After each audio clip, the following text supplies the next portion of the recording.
Logical Fallacies. I'm your host, Kevin Haggerty. This is your other host, Jim Howard. Say hello, Jim. Hello. Hello, Jim. I'm not going to say hello, Jim. We have been going through, we've done kind of a three-part series on 10 most common logical fallacies. So today we'll do 7, 8, 9, and 10. We'll move through them pretty quick. But the idea is, and if you haven't seen the first two, go back and watch the first two. But the idea for all of them is that we, A, spot logical fallacies in other people, right? So we don't then attend every argument we're invited to. And B, recognize when you're using a logical fallacy, because you'll see these things are very easy to use if civil discourse becomes overly emotional, right? So once things become emotional, it becomes hard not to do these things. And you'll see that as we unpack these last four. But I'd recommend going back. They're on the channel. Go back and watch the first two, because this is important stuff for your own peace of mind. So you're going to be existing in we already exist in kind of an irrational, emotional world. It's good to equip the saints, equip the church to not be so emotional about everything, and understand that you don't have to attend every argument you're invited to. Well, not only that, you don't have to attend. You need to be paying attention. I mean, and quit listening to one little bit and then deciding that that's the truth. Get out here and look at the different sides, because it really does. After a period of time, we start to hear the, talking points everywhere, and it just becomes frustrating, especially when it's somebody that you care for and love, and you just want them to kind of have the truth and not be putting out these false statements that do nothing but, unfortunately, at the end of the day, make them look bad. Yeah. So. I'll put them on the screen here in a second. I want to try to watch our show. It's up and running. I see us. Oh, there it is. It's up and running. Yeah, I had to. Yeah, see, you've got to turn down the volume also. Yes. So we are. We invite you guys, by the way, to comment as we go. Yeah, please do. And I try to go back and even during the week and read the comments and answer them. So we want you guys to participate in this show and not just be observers of this show. We want you to participate even in your salvation, right? Sure. In your Christian walk, and not just rely on your pastors to save you. Well, I'm hoping people will come out in case we say something wrong. I would in case you say something wrong. I would like to be corrected. Yeah, and if I don't mind, well, you know me, but I don't mind having civil discourse with people so long as it remains relatively civil. We had a civil discourse just before we came online. Yeah, and we tend to do that a lot off and the we air. agree to disagree on certain things, and we just kind of go for that. We both serve the Lord, right? I serve God His way, you serve God your way. What? No. Let's not go like that. Let's be real here. It's one of these things of where look, you can't tell me that, I don't want to say okay, Paul and Peter both had difference of opinions. Yeah. And they were constantly going back and forth on their opinions of how Christianity should look like. Yeah. And so, a lot of times one would be considered right, and the other one would kind of fall into line or change. Yeah, and that is. But there was always not discord, but there always discussion. And we should be able to and willing to be rebuked by our fellow Christians. They should be doing it, by the way, out of love and gentleness and respect. But we talked a little bit about the point of the Sunday gathering, and one of the points of the Sunday gathering is to exhort, to lift people up, but also to correct or rebuke people that are falling away or following bad doctrine or bad behaviors in their life outside the church. So that's kind of what we're supposed to be doing as Christians. We just don't receive it very well, right? Because we're very earthly in that sense. Yeah, we always want to be right. Yeah, nobody likes criticism. I don't know who does. Even if it's constructive. If that wasn't true, there wouldn't be 9,000 denominations and 43,000 non-denominational churches in America, so they don't have to answer to anybody. Yeah. So anyway, common logical fallacies. I'll put the list on the screen for you guys. We're on number 8.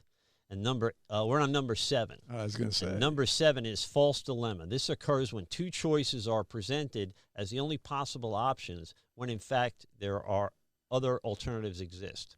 And this is, you have to be able to see this one every day.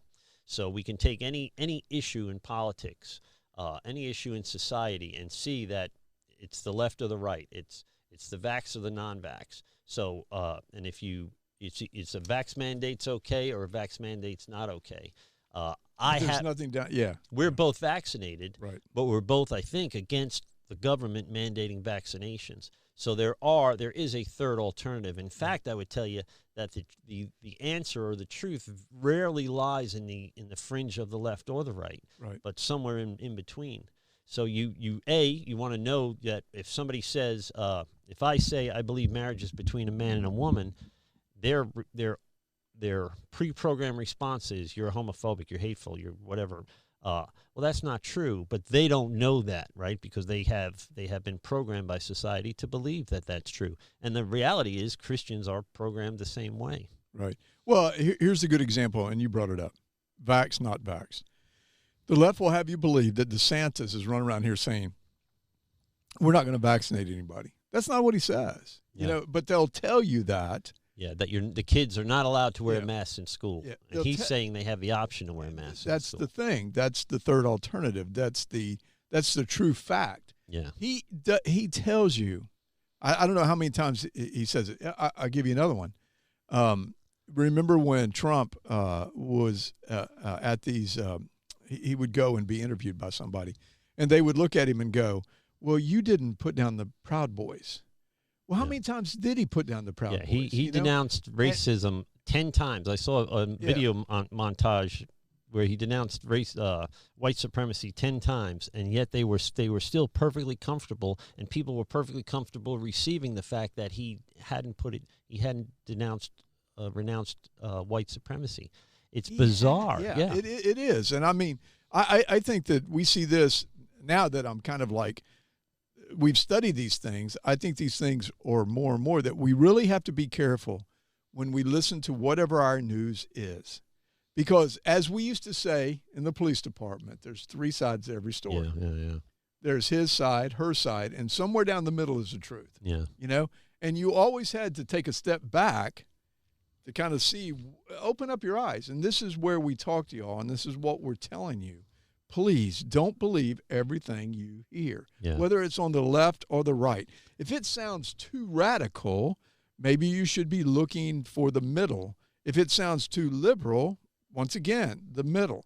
But like I said, a big example. Everybody and their brother has said that DeSantis is anti-vax. He's not. No, he's not. He's probably vaxxed himself. He's done more for vaccine. He put it in Publix. Yeah. There's a Publix on every corner. Oh. And here's another one. Here's another one here that's kind of funny. He has stock in Publix. So the first thing that they said was, they contributed to his campaign or something a long time ago. They contributed to his campaign. Yeah, they contributed. And so the first thing that they said was because they contributed, that's the reason why he went with them. Well, here's the, and then of course the other side was, he would never do anything like that. Instead of listening to what the truth was the liberal mayor of Miami was the one that went to him and said, we should use Publix. They were trying to figure out a way to get a distribution out here. So once again, if you listen to one side, they're going to tell you they're anti-vax. If you listen to the other side, they're going to tell you that everybody should be vaccinated, but nobody wants to look at what's going on. Yeah, and so so I kind of feel like I sit as a third-party observer, as a Christian. I watch this unfold, and I watch my left-wing friends lose their mind when a Republican does something, but I watch my right-wing friends lose their mind when a Democrat does something. So recently, Biden said, this is not about your freedom, it's about protecting your loved ones or something like that. Right. That was a fairly innocuous statement in context, but they made it seem like he didn't care about your freedom when I turned on Fox News. And it's a bizarre thing for a president to say, no doubt. But we're pretty used to bizarre things presidents say after the last 4 years. So but it's an obvious attempt. Obvious attempt. It's an I don't know if our audio is good. I had to turn everything. It's an obvious attempt to mislead us and think that that he doesn't care about our freedom. Right. Now he may not. I mean, obviously he's kind of tyrannical, but Well, listen, his statement of, we've been patient so far, but my patience is wearing thin. Yeah, who cares that what to you're me, That to me is where we got into tyrannical. Yeah, and that's more of a powerful statement than it's not about your freedom to me. And my thought is, who cares what your patience is? If he would have just said, it's not about your freedom, it's about the safety of the country, and left it at that, that would have been fine. Yeah, he did. Yeah, but he didn't. He goes, we've been patient, but my patience is so to say that you only have two choices is, and this happens, by the way, within the church, and we can use Calvinism and Arminianism as an excellent example. You can't be. I remember Mark Driscoll saying that you're either Calvinist, basically you're Calvinist or you're Arminian, and if you're both, you're just confused. Well, I think I can make a sound argument for both of them. I was kind of a both guy when he said this. Now he's had his fall, and he's regenerated, restarted over in Arizona and everything. And now he sounds more like me when he talks about it than he sounds like John Piper, who's more Calvinistic than John Calvin. Right. So you've got to understand that there's more than one. There's more than one solution. There's possibly more than two solutions. Yeah, more than two solutions to. It's not so much left and right, although that is the epicenter of each worldview. Doesn't mean because I'm not a Republican, but I'm not a Democrat either anymore. But because I'm a Christian white male, doesn't mean I necessarily have to agree with everything that Donald Trump said or did. Right. I didn't think he was going to be a good president. He did a great job, I thought. I think but I could draw these decisions through my human agency. I can make these, Christians would call it the gift of discernment, but I can take the facts and come to a reasonable conclusion for myself. I don't need a PhD or an MBA or anything else to tell me to do my thinking for me. And I think we've become so busy in society that it's just easier to let Dr. Fauci decide for us. It's just easier for our pastor to decide if I'm a Calvinist or an Arminian. And that's not how this thing's supposed to work. No. That goes back to the appeal to authority. Yeah. Just to let people know. So that's why you need to go back and listen to these. And you'll see these things overlap quite a bit. Yeah.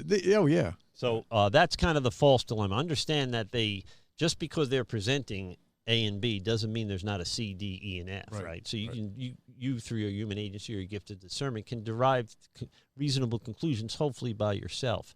And you are obligated to do that, by the way, and not just rely, I believe this because my pastor believes it. That's risky business, right? That's the doctrine of men that I warn people so much about. Number 8 is hasty generalizations, and this is going to be similar, but logical fallacies happen when a general conclusion is drawn based on a sample size that is too small. People offer anecdotal evidence. I just had a good buddy of mine. Did you meet Buzz? The guy that was doing 2 life sentences, he was on the show a few times. He was on the show, yeah. Well, he just passed away from COVID. Yeah. Here's the story.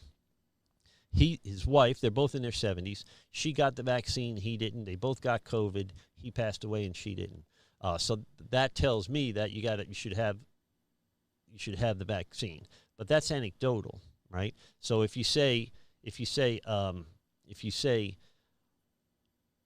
my uncle smoked his whole life and lived to be 85. Therefore, smoking's not dangerous. That's a hasty generalization. That's not a good example, not a large enough sample of what happens to people that smoke. Well, let's put it in a biblical sense. Let's put it in a biblical sense for a second. Where we run into this is a lot of people don't read the whole scripture. They just read a little bit of it. Like money is the root of all evil. Yeah. How many times have we heard that over and over and over again? I mean, they love throwing that one out there. But yet, what is it? The love of money is the root of all evil. Right. So, we do it in churches all the time. We preach just a little bit of the sermon or the verses to try to prove a point. And this is where Christians get into trouble. And now we're starting to see it we've been using COVID. We've been using COVID a lot. You and I had this conversation before we came on live that a friend of mine sent me over a website that said, check to see if you're in a hot spot or not. Right. So for yeah, the for COVID. So infection. I put in the zip code, and it came up Pasco County, and it said like, "Oh my gosh, You're lucky to be alive." Yeah, you know, it is one of the most unsafe places in the world. You know, so here we go. This is where I get into this. I want to see what they're saying here. So I went out and looked at how many cases we've had, what the population is, and yes, population compared to cases, we're at 13%. That's pretty high in this country. But what they did not talk about was survival rates. Because when you look at the population of Pasco County and how many people have died, you have a 99.98% chance of surviving it. And now, that doesn't mean that it's not dangerous. Please, people, here we go again. Make sure that you have all the information before you make a hasty, generalization that Kevin and I are sitting here talking about, oh, COVID's not a big deal. That's not what we're saying. No, it's a big deal. We have both lost friends to COVID. And it may not be the big deal that they're telling you it is, but that doesn't mean, there's the generalization. It doesn't mean it's not a big deal. Yeah. Right. Yeah. It does kill. When people. you look at something like infection rates, that can't be the standard for how bad COVID is. It has to be the death rate. And even within that subsection, how old were the people that passed away? Pasco is not a young county like Pinellas or Hillsborough. We're all in Tampa Bay. And a lot of retirees, because it's cheaper to live up here, a lot of retirees live up here, a lot of poor people up here. The other thing is the comorbidities. One of the things that sunk my battleship in terms of thinking that I thought that a pandemic might be something to draw us all together. Our politicians managed to divide us even further with it. But when they came out at like month 8 with the comorbidity rate at 94%, which I think is now 87 or 89%, which is still super high. Yeah, still. I don't think they thought we could handle that information, that we would make good decisions with that information, so they held it back. That is not the role of government, right? Right. The role of government is not to protect the people from themselves. Right. They work for us, we don't work for them, and we've got this whole thing backwards in this country. So hasty generalizations. If the math hasn't been messed with, the math doesn't lie, right? So if you're more likely to survive with the vaccine and you're older, you're better off getting the vaccine than not. You said something interesting. The math doesn't lie. We have not followed science yet in this epidemic. I think DeSantis has. Okay. I think he's done a good job. Talking about the federal government. All right. So, hey, here you go. There was a hasty generalization right there. Yeah. I said this, and Kevin goes, well, wait a minute. He's done all right. DeSantis done all right. You're absolutely right. But we don't – the federal government is not telling you this. They're not our friend anymore. No. And the day is coming and maybe here already where the state governments are going to have to protect us from the federal government. You and I talked about that at great length. So avoid the hasty generalizations is going to be important. The other thing is a red herring, and this is one you hear about a lot, but this is the explanation for it. This occurs when someone deliberately attempts to move the issue under discussion to a new irrelevant topic. So a good example of that would be, I think Trump did a good job as president, and they'll say, how could a Christian pastor vote for somebody that bragged about grabbing women by their private parts? Well, that's a whole separate argument, right? And if I'm going to pick my politicians by moral value, there'd be nobody to vote for. Yeah. I mean, they're all snakes. Just forget it. So, but that is a red herring. If they switch the argument, to a more easily won argument. So, the big one is we'll use the coexist movement, right? I look at that bumper sticker, and I think, well, we all should get along. I think a normal person would like to see all religions coexist peacefully. Everybody feels that way. But I, as a Christian, if the underlying message is all religions are equal, all religions are equally true, all religions are equally false, all religions are equally good, or all religions are equally bad, which is the message behind that, it's the second message you get, then Christians can't believe that. Yeah. So if you are a Christian, you cannot believe that everybody else is just as saved as you are and still really be a Christian. You can check a box on a census form, but that's not the measure of a Christian. So it's very easy to get sucked into these the Black Lives Matter movement. I don't support the Black Lives Matter movement. You don't think Black Lives matter? Well, no, I do. I don't support the leftist, Marxist, violent Black Lives movement, but I think Black Lives matter. Well, we think all lives matter. Yeah. Quit trying to put it in a cubicle. Yeah, and be careful. Yeah. So those are red herring arguments. They make, there's always duality to it. So there's an argument here that no one can disagree with, and the argument over here that is where the deception lies, sort of, right? Well, or it reveals the deception of the first argument. So, and there's tons of examples of that. And by the way, you don't want to do that when you're making your argument in hopefully a peaceful civil discourse. You don't want to make those same mistakes. And if you do, you should realize that your argument's not very good, right? If you have to rely on these 10 common logical fallacies, then that's telling you that your argument lacks logic, right? Well, when you talk about like you said, the red herring, there were so many out there. There's still so many out there. We talk about critical race theory. All whites are racist. That's like this. Okay, that's racist, by the way. That's racist. As you always like to say, I like the way that you put it, is that we can get behind an idea. We can all agree that racism is bad. Mm-hmm. There's really no discussion in that, unless, I've got a super white supremacist sitting here who says racism isn't bad. I don't feel bad. Very few people feel that way. Yeah. The majority of our country feels racism is bad. Sure. But then you say white Christians are racist. Now, what did you just do? Yeah. You just took it and threw it out there that, here's the red herring.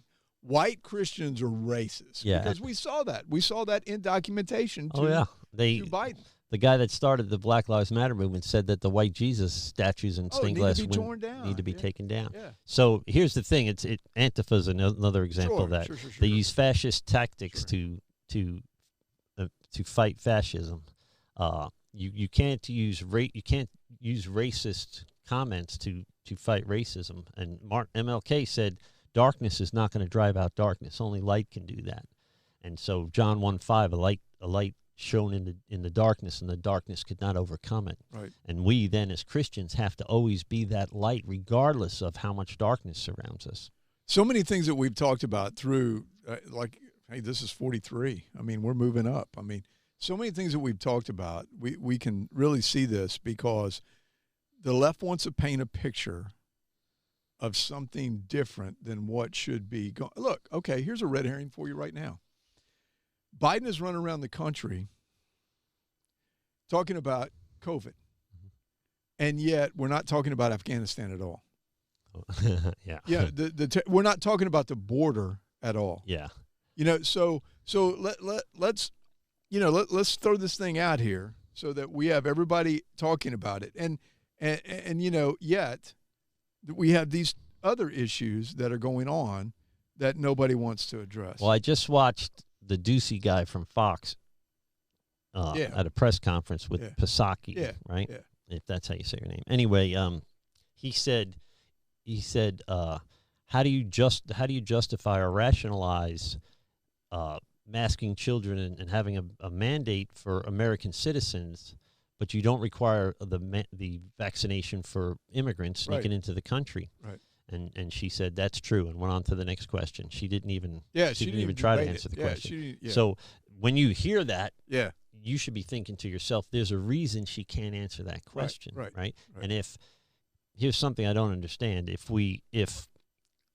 global warming is a big issue, and I think it is, but the only solution is socialism in America.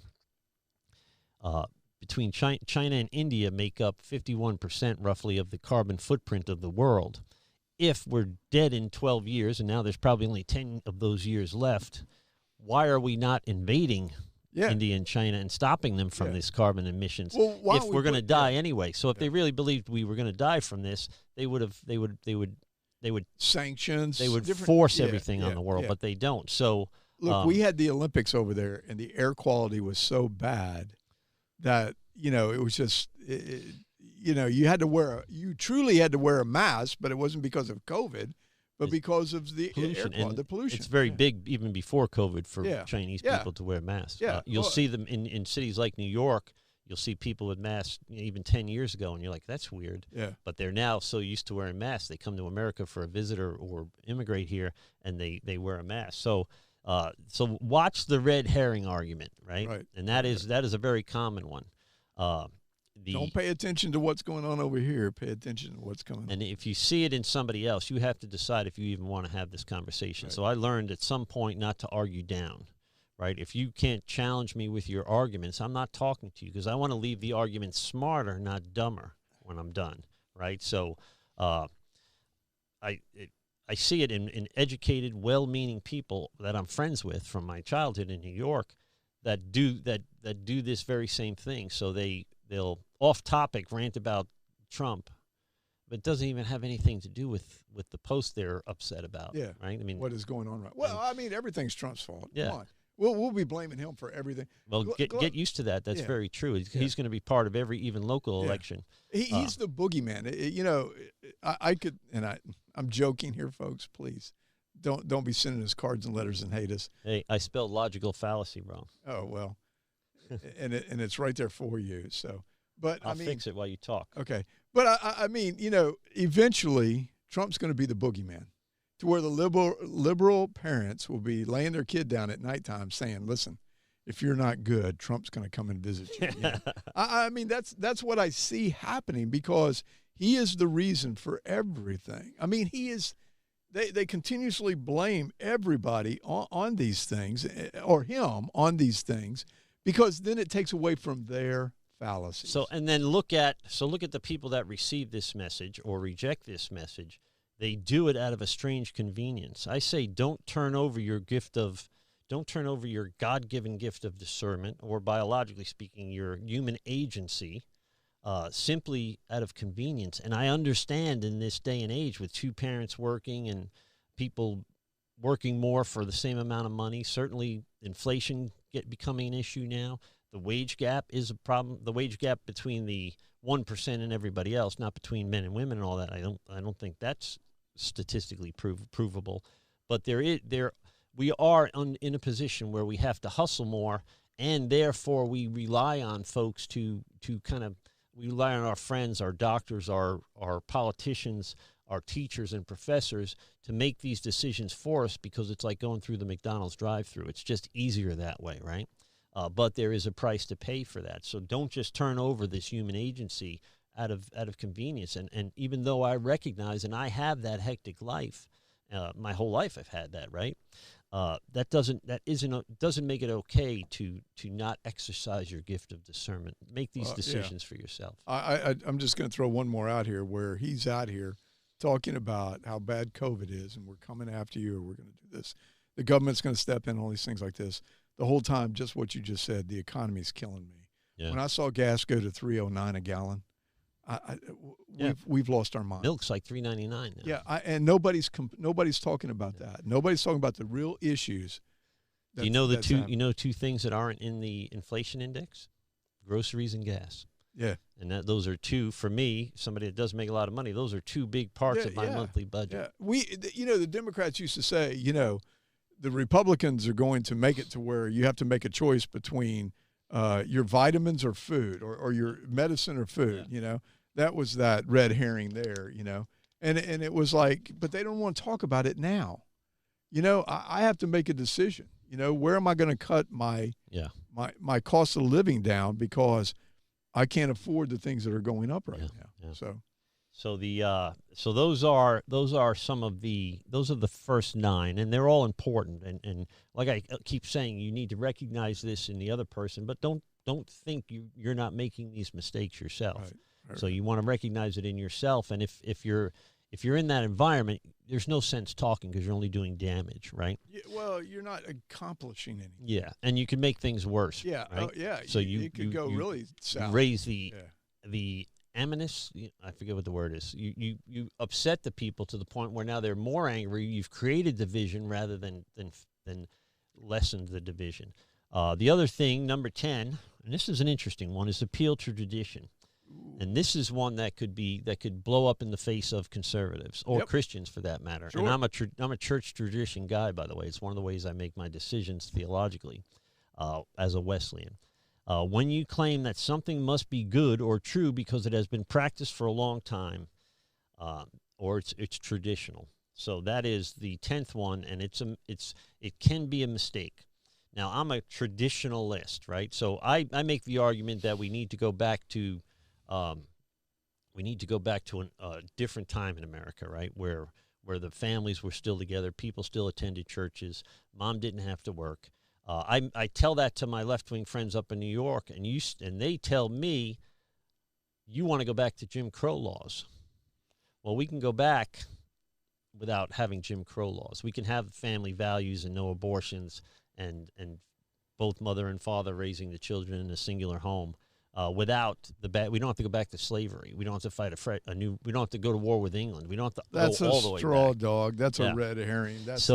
But I'm a guy that thinks that those traditional values are better than what we have now. And within the church, I think I always say this. I think the authors of Scripture in the first century and the early church fathers in the second century or first and second century, they had a better idea of the truth than we have here 2,000 years later.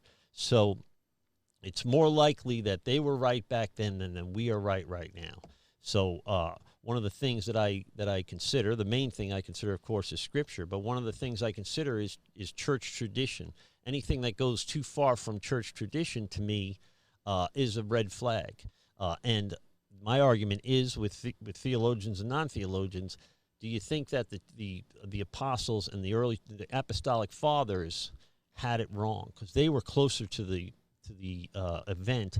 They would be more likely to be right about what was going on than we are here 2,000 years later. So I think appeal to tradition is good, but you can use it to say, we shouldn't end slavery because we've always had slavery. Let me tell you a joke. You're going to tell a joke. I'm going to tell you a tradition joke. Okay. So it's Thanksgiving, and they're cooking a pot roast, and they're having to cook it in 2 pans. And so they look at each other and they say, why are we cooking the pot roast in 2 pans, 2 separate pans? And so this is the daughter saying it. And so she's saying it to her mother, and her mother says, well, it's tradition.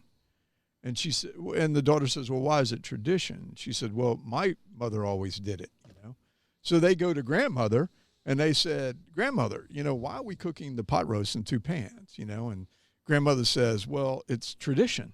It's always been that way. I mean, my mother did it for all these years, so I just did it the same way she did. It's tradition.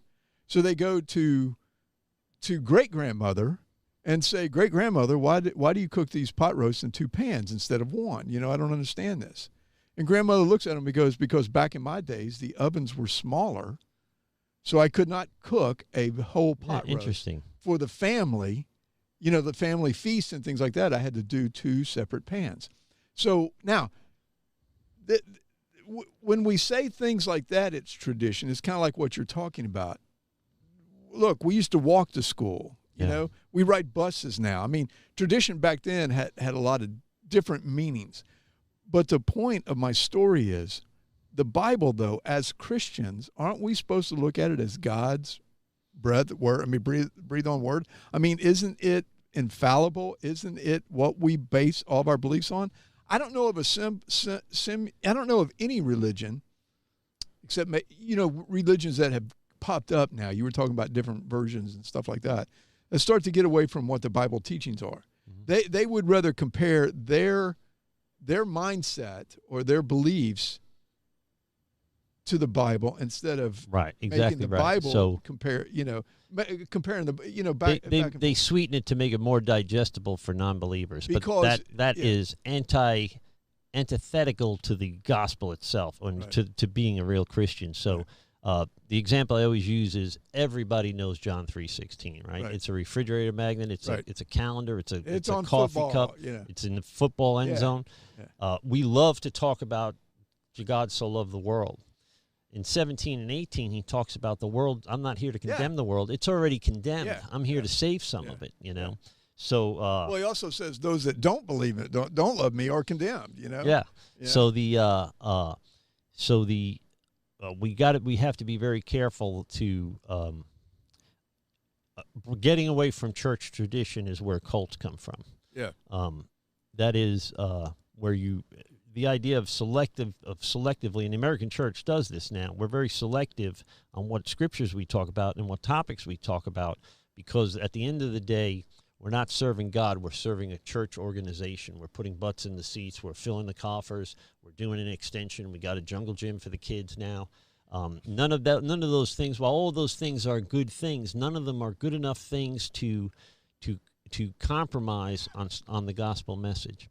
And that's where I have, and I've always had big problems with the American church. Well, and okay, so here's where the left is going to step into this, is that you could say that the Constitution, the Declaration of Independence, all these different things like that are tradition. We've been doing this tradition for 200 years in this country, all right? So it's time for a change. But we see where we're starting to fall apart because we got away from those traditions. Executive orders by every president Sure. since I guess even Bush did them, but the executive orders should not even be a thing. Perhaps in wartime, something like that, maybe. But at the rate that they are doing executive orders in the last 3 presidents is insane. And all that happens is the next president comes along, undoes the previous executive orders, and the next president comes along, undoes his executive orders, and it's not the design the forefathers laid out for us. No, it's not. And this is where we get away from what to look. We have a crisis at the border. The House and the Senate get together, make a bill that says you can't come across. I mean, make a law, but they don't want to do it. They don't want to do it because they're afraid whichever way they go, they're going to lose votes. Yeah.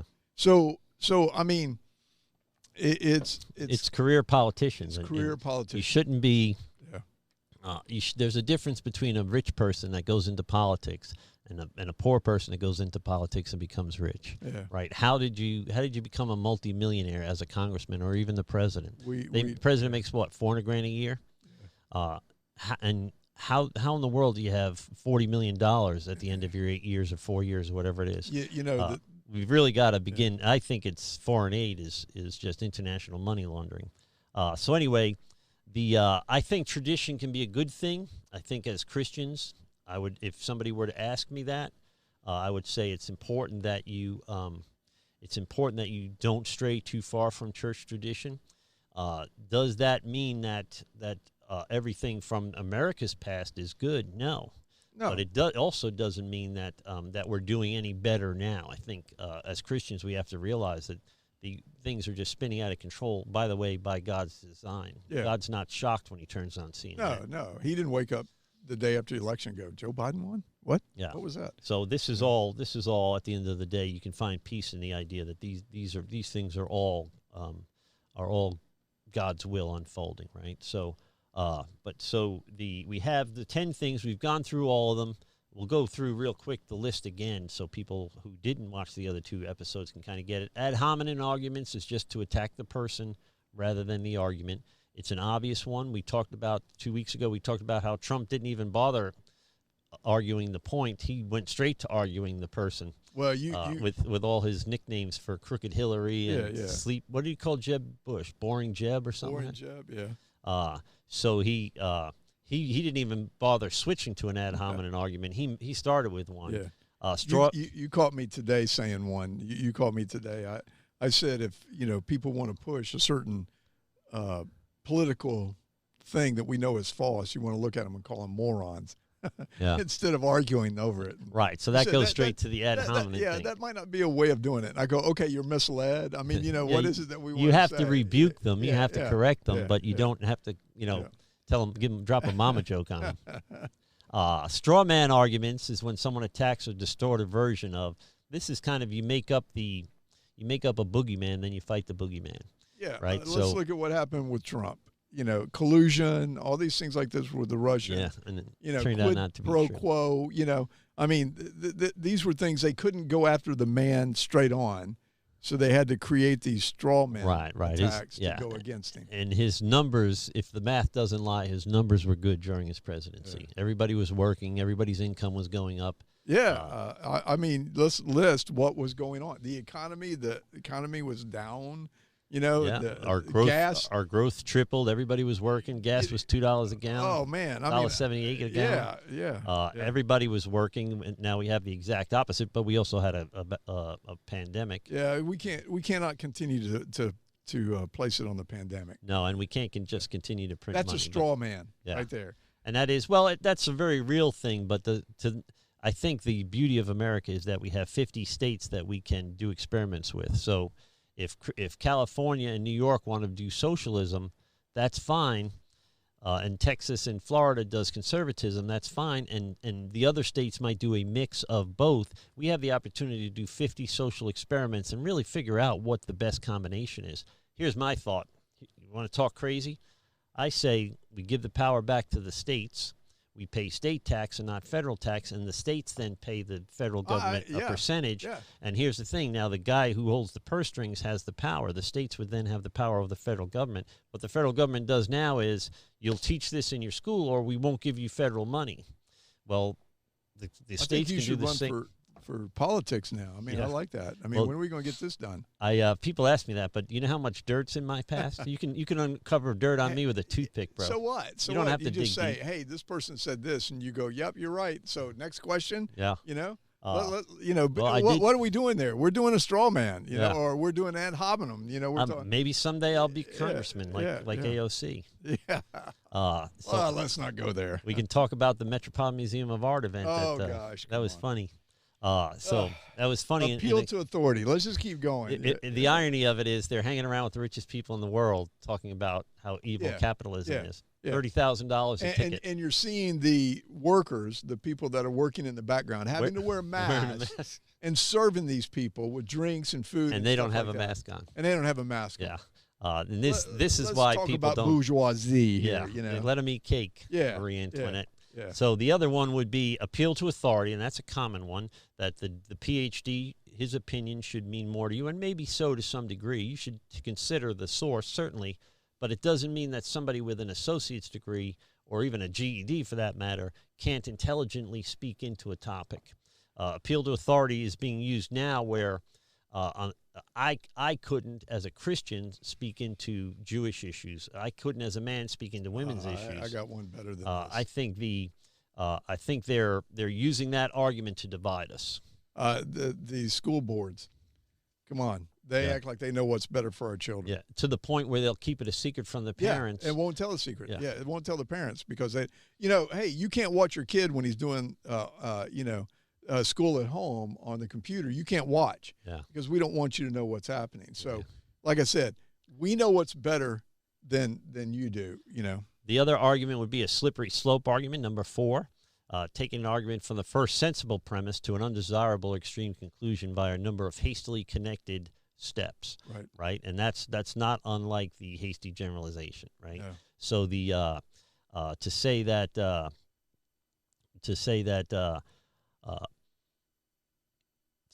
there's a racist cop in Minnesota, right, and then going from there to all cops are racist. The system is racist. Yeah. Everybody who's not black is racist, or everybody who's not of color is racist. Those are slippery slope arguments. They've gone way too far with their argument. And when you see something like that, you should realize that's because their arguments are weak. You know, doesn't make them necessarily evil, but you have to be able to recognize that in them and in yourself. Bandwagon, if something is true because everybody believes it's true, good example of that would be how many genders are there, right? So now it's very popular to say that there's an unlimited number of genders, so therefore it's got to be true because most people say it. The appeal to ignorance, number 6, it can't be misproven, so it must be true. That's not a great argument either. I mean, just because it can't be proven doesn't mean it's not true. A couple weeks ago, I used my Bigfoot theory. You can't prove there's no Bigfoots. Doesn't mean there's not Bigfoots, big feet, Sasquatches. A false dilemma occurs, number 7, when 2 choices are presented as the only possible option. We talked about that already today. So you don't want to be It's either A or B. When Either there's something or that- when yeah. it can be both and, right? Or there's something else in Yeah, there. and somewhere in the middle is probably the best Yep, answer. yep. Hasty generalizations when general conclusion is drawn based on a sample size that is too small. My uncle smoked and lived to 85, ate bacon at every meal. Therefore, eating bacon at every meal and smoking is healthy, right? You saw that in the seatbelt when seatbelts first became a law. A lot of my friends would say, "Well, I had a third cousin twice removed that was trapped in their burning car because their seatbelt wouldn't unlock, right? So therefore, I don't wear a seatbelt." That I'm not saying that didn't happen, but Right. that is an outlier. That's an anomaly. Right. Doesn't mean that is there's all not a seatbelt, big enough yeah. sample size to say now if half the people that wore a seatbelt burned in a car crash, then you got something. Well, goes back to your police analogy that you used a little while ago. Yeah. You know, if a police officer is considered racist, then all are. Yeah.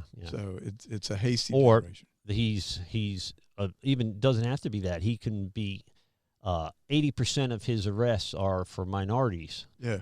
So therefore, he doesn't like minorities. Well, he might work in a heavily minority area, and Know all therefore, about that. his arrests will match the community. Now, if he's in a mostly white neighborhood and everybody he arrests is black, you might have a fair argument there, or there's something to look at there. We saw a judge tell an officer that she was not going to convict anybody else because he was only writing black people, and he said, "Your Honor, I work in the projects. Yeah. You know, Nobody else to write." Yeah, I'm just doing my job. Yeah. The number 9, are we on number 9 already? Yes, we are. Number 9, this is a red herring, and this is a common one. It occurs when somebody deliberately attempts to move the issue under discussion to a new or relevant topic. Don't be afraid to tell somebody, "Hey, that's a different conversation." So the example we used a little bit ago is I say, I voted for Trump. And they say, how could a Christian pastor vote for somebody that bragged about grabbing a woman by her private parts? Well, that's a whole separate argument. Yeah. Do I think it's okay to grab people by their women or men, by the way, anybody from their, I wouldn't grab my dog that way, right? Right. So it's not okay Oh, to do not. that, but it doesn't mean he didn't do a good job as the president. Sure. You know, and I was Well, they're taking away from it, like you Yeah. said. They're taking so away you need from to be able to recognize those things and don't make those stupid moves. Right. And recognize the fact that if you have to resort to any of these 10 things, it's because your argument is not sound. You need to go back and do a little more homework. Yeah. The final one, appeal to authority. The example we used a couple of weeks ago was I had stumbled into a cigarette group at a party, and I knew they were all kind of lefties, and I wasn't. And they were talking about the upcoming Hillary. this is appeal to tradition. Number 10. Oh yeah, so that's a whole different argument. Yeah, Appeal yeah, to yeah. tradition is number 10. That is one that we as Christians have to be super careful Yeah, about. yeah. So I'm a traditional church guy. I'm an American. Right. I'm a apple pie Chevrolet kind of American guy. Family values, things like that. I think that anything that breaks too far from tradition should be suspect for us. Well, I kind of want to question who put these together, because I'm just going to say the appeal to tradition. I would have a question on that one. You know, like I said, if it's because we did it this way for 100 years, and it's because the technology had not caught up, like the stove example. Yeah, the example that I'm talking about. That's one thing. But when we get into where we've seen a change in our culture because we've started to move away from tradition, let's be realistic. This thing that happened to Larry Elder the other day, where he's walking down the street and a woman in a gorilla mask throws an egg at him. We would have never seen this. I mean, maybe back in the 60s because he was black and things like that. But I really, truly feel like we progressed so much from this when we started, like the 70s, the 80s was getting better, the 90s were getting better, and it seems like the wheels just fell off. It just fell apart. Like, what happened? It's such a 44. Yeah, well, I think our first African American president had the opportunity to really put a death knell in this coffin. And instead, he picked a wound wide open again. By saying cops acted stupidly and Cops need to be re-educated, retrained. You did a know, lot of that things would be my son in the hoodie and all these things like this. He did a lot of things to kind of pick that wound back open. So I think most of our problems in 2021 can be traced right back to 2020. He was less likely to do that from 2008 to 2012. Once he became a lame duck, he went off the reservation with some stuff. Yeah. You know? And listen, folks, let's make sure that we're perfectly clear here. Kevin is an independent, okay? I am more conservative. I'll be the first one to admit that. But the thing of it is I tell this story. Wilder, I can't think of his first name, but Wilder was a black man running for governor in Virginia. If elected, he was going to be the first black governor in Virginia. He came out with a plan to get rid of a tax that we were paying that everybody hated. Mm-hmm. Everybody hated. And the Republican kept calling him stupid, that he did not know what he was talking about because it would never work. But and this is why I liked Wilder also. Instead of the ad hominem that this guy was saying, stuck to his guns. He doesn't have a clue what's going on. He's not a mathematician. He just kept saying, listen, if you look at this, I can show you where if we get rid of this tax, we can't afford it in this state. We have enough revenue to afford it.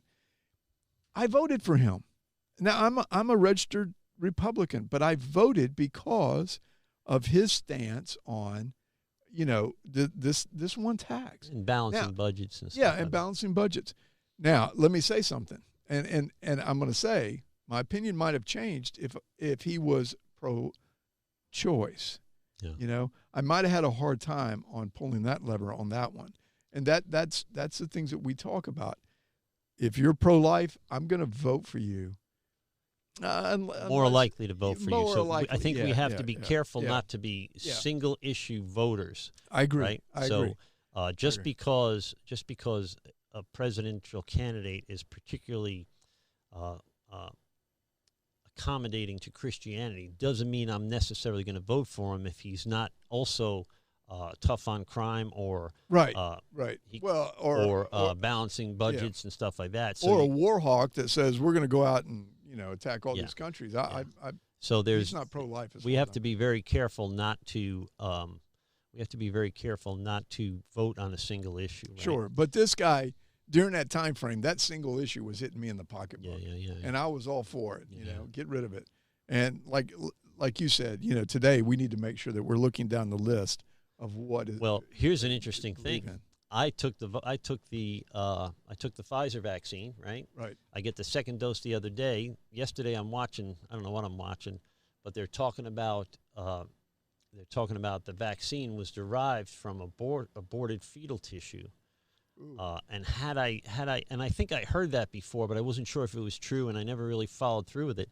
But I was willing to get the vaccine, but my stance on abortion is such that would I be willing to get the vaccine had I learned that the day before I decided to get the vaccine? I'm not sure. And I think that that's a good question. I think that that's something that I was a little sick to my stomach thinking that I somehow contributed to that industry.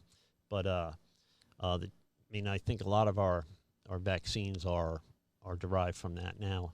I think the Texas law is a very reasonable abortion law. I think to call abortion anything but murder is crazy. But 6 or 8 weeks, now you don't get a choice anymore, right? It's not abortion isn't a contraception, right? And so once there's a heartbeat, at 6 weeks you've missed your period, right? You'll know if you're pregnant or not, and you've got 2 weeks left over, a week or two left over, to decide what you're going to do. But once that thing's got a heartbeat, a nervous system, its genetic code is written. It's clearly scientifically a different human being. It's not the mother's body anymore. It's a human being inside of a human being. Wow. You just blew up Biden's, Yeah. That's everything I say blows something up with Biden or the left. I mean, his forcing us to have a vaccine. Yeah, well, Christians would hear me say something like that and say, well, that pastor's pro-abortion. I'm not. No. And I wish it didn't exist at all. Right. But we have to be reasonable in our approach to it. So once it's a baby and the genetic code's written, the heart's beating, the nervous system is developing, then time's up. I'm sorry. Well, I was talking to somebody the other day, and we were talking about they were talking about rape cases. You know, whether or not you agree with, you know, a person being able to abort a baby in case of a rape case. Well, it was explained to me, and I don't know how true it is. I am going to go out and see what I can find out about it. But they said that after every rape, the victim is offered the day after pill. The morning after pill. Yeah. The morning after pill, yeah. They're offered that because and that gives them. I'm not diametrically opposed to that. Yeah, I mean, and incest, different things like this, where they're, you know, I don't. But from what I understand, statistically, that's almost 0 cases of right now. Yeah. So that doesn't account for 900,000 abortions. There were 900. Where they use it as a contraceptive. That's the thing. And there should be a legal proceeding opened up. You should be looking for the rapist. You should be charging the family member that did the incestual act. We can't just say it was incest and get an abortion and nobody pays a price for the death of that child or the incest itself. The incest itself, yeah. So you've got to be genuine. It's disingenuine to say I was raped and then not pursue. But I don't want to talk about it. I don't want to, you know. It's tough stuff. But here, argument of authority, appeal to authority would be: I'm a man. I don't get to speak into this issue. Right. That don't fall for that. That's not true. You can speak into any issue. You may be wrong, you may be right, but you have every right in America. The First Amendment says you can speak into anything you really want to speak into. But don't go through these logical fallacies that we talk about up here to base your opinion on. I mean, or base your argument. Make sure that you have facts. Yeah, and be reasonable and be scriptural. Look. And when all else fails, when you're not sure, go by what the Bible says. I would go by the Bible in every situation. I would go by how God leads you. Yes, the Bible doesn't mention abortion, but it's pretty clear that. It kind of does. I mean, it's murder. Yeah. I mean, he was very against countries that, you know, Baal and the god of Baal or Baal or whatever he was. So we're at our hour point here. We're going to wrap it up. Those are the 10 logical fallacies. Do we have a topic for next week? We were kind of fired up about something. I'm telling you, we might have a topic for next week. We have a topic. So things are going to get crazy next week. Yeah, you're going to make me look like a left-wing lunatic next week, I think. Maybe a pacifist. Yeah, it's weird if I get in an argument with somebody that makes me look like a super conservative or a super liberal. That to me is always weird. It's awkward. All right, so that's our show for today. That's the end of this series. It'll be up on YouTube permanently. Understand, by the way, we're not allowed to. I think my 60 days is up, and they still won't let me stream live. So I think my Facebook days are over. So please subscribe to this. If we get to 100 subscribers, we'll get the custom URL. That'll be very helpful for advertising. So we need everybody to subscribe to this thing. Ring the alert bell. It'll remind you every time we put up new content. We're going to see you next Thursday at 11 o'clock. Yep. And that was a good show.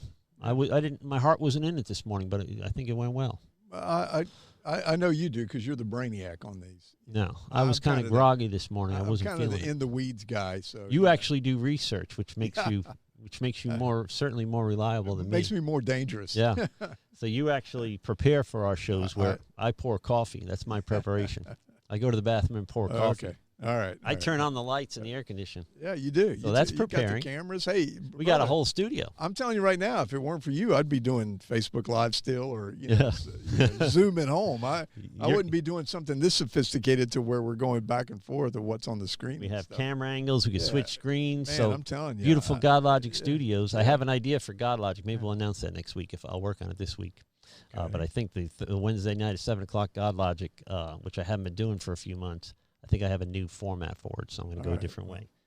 We'll announce that next week. That'll be the big announcement for the GodLogic project next week. Okay. All right? All right. Hey, just real quick, I'm going to be in Cedar Rapids, Iowa. If we have anybody that's out there listening to us from Cedar Rapids, Iowa, I'm going to be doing training at Antioch Christian Church. And we have also got our putting it on the screen right now. I appreciate that. We have also got our conference coming up October 16th. We have got some incredible speakers coming in. I'm so excited about this. So for more information on that, TrinitySecurityAllies.com. I know a lot of those people. That's pretty cool. I bet you do. I can't help but notice you never asked me to speak at your conference. When do you want to speak? I'll make next year. For you. I'll make room for you. Next year I'll do it. What are you going to talk about? I want my picture on the thing, too. What are you the question is, we got to know what you're going to talk about. I'll talk about anything that has to do with church security. Have you found a topic I'm not willing to talk about yet? Oh, no, not really. Not really. All right, guys, we love you. God bless. Thank you for watching. If there's anything we can do for you, email us at truechristiantalkinfo@gmail.com. If you just simply need prayer, let us know. We're there for you. If you want to be on the show, whether you agree with us or disagree with us, we have a studio set up for 2 extra guests. Glad to have you on. And we would love to have some people on. I mean, you're talking about you want to speak. Come on down. We need to go, we need to do public appearances because I think because then people could throw eggs at us in a gorilla mask. I'm doing my first book signing. I mean, true book signing in Glen Rose, Texas. Yeah, which is where the dinosaur tracks are. Yeah, where this book all started from. That is the 2 things that make. The 2 things that make Glen Rose, Texas famous is there's a riverbed with human feet and dinosaur feet. Dinosaur feet, yeah. And the argument is now that it's not human feet. You'd think they would have made the argument that it wasn't dinosaur feet, but they said these aren't human feet. And the other thing is Jim Howard's from Glen Rose, Texas, and his story is laid out in this book, God's Unseen Plan by James Howard, Finding Perfection Only in God's Grace by James Howard. And so grab the book, go to TrinitySecurityAllies.com. Was it $20, $25? $20 donation. Yep. They can earmark $5 for Pastor Kevin. Sure. I need chicken feed and stuff. Yeah, for my chicken farm. Hey, I plug the show. I plug the book all the time. I tell you what, any book that's sold through you, I will give you a $5. You can be a sponsor of the new God Logic project for free and just give me kickbacks. Take me to lunch. Hey, if they buy it through you, I would. Yes, we would. All right, cool. We do that all the time. So I can retire. Yeah. All right. God bless you. God bless you guys. Oh, I pulled my own beard hair out. God bless you guys. Thanks for being here. And we'll see you next Thursday at 11 o'clock. Hey, get people, share the content, get people watching, get people part of the discussion, and join the discussion yourself. God bless, and we'll see you next week. All right.